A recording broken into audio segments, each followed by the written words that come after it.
Hey guys, Dave the Honest Asian here. If you can't tell from the video, I've had a couple beers today, and that was after the range. And I am showing off today the Bergara BXR Carbon. Now, I picked this rifle up this morning, went right out to the range, did some different ammunition testing and stuff, just getting some basic data in it. First things first, this rifle I picked up for $5.99 at my local gun store. That's about average that I've seen online and stuff for it. Some major things about this: it doesn't come with a scope or bipod or anything like that. It does have a swivel on the front, and then it comes with one 10-round magazine. So what really drew me to this rifle was having a carbon fiber wrapped barrel.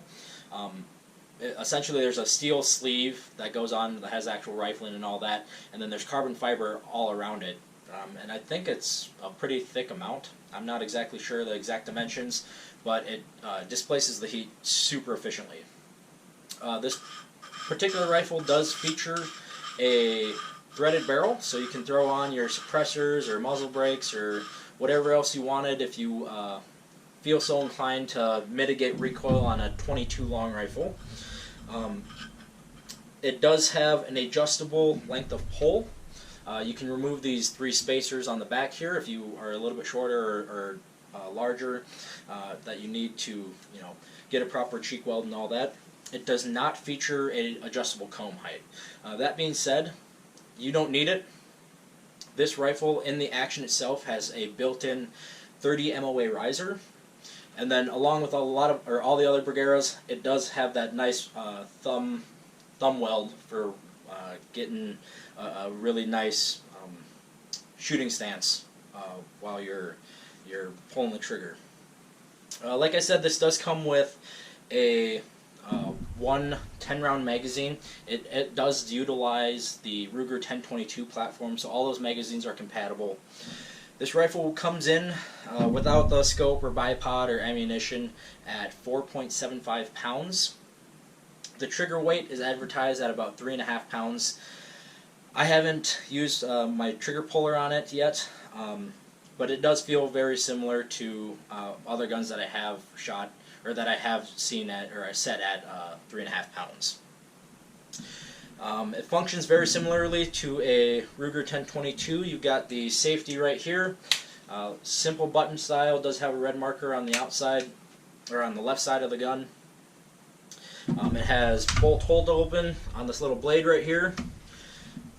It does not have a last round bolt hold open. Now the magazine release I have found is a little bit frustrating. It does have this paddle right here, and it doesn't drop free or anything. And sometimes you really have to, with one finger you're not going to be able to get it out. You really have to use two fingers to pry it out of there.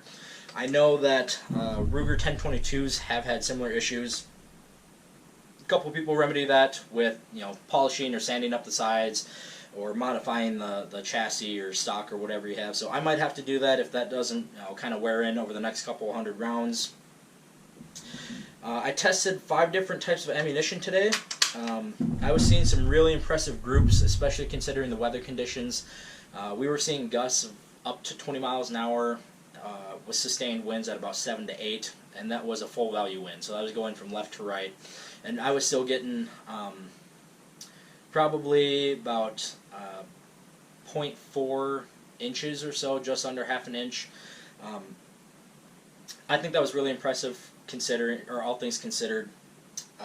The best ammo that I found works really well in this is the CCI Stinger ammunition. That's running at a little bit hotter at 1640 feet per second as advertised, and that's a 32 grain projectile. So far this rifle has been awesome. Like I said, I probably put maybe 150 or so rounds through it this afternoon, and I had, I think, 2 failure to ejects and then 1 failure to feed, and that was using some of the kind of more standard ammo that I had just laying around before I went out. So it does caution you, when you buy it, there's a little tag that says it may have trouble feeding some of the kind of lower quality ammunition or lower velocity ammunition as well. So, and I definitely found that to be the case. past that, I think this rifle is going to be really useful in practicing kind of unconventional shooting positions for precision rifle series guys. You know, it's a semi-auto, so you're going to have to, you know, practice running your bolt and stuff, but the fundamentals essentially are the same. I am going to do a little bit more of a extensive review on this once I get some more trigger time on it. I just wanted to show this off a little bit and then give you my initial thoughts and impressions. So if you thought this video was cool, don't forget to like, comment, and subscribe. Thank you very much. We'll see you next time.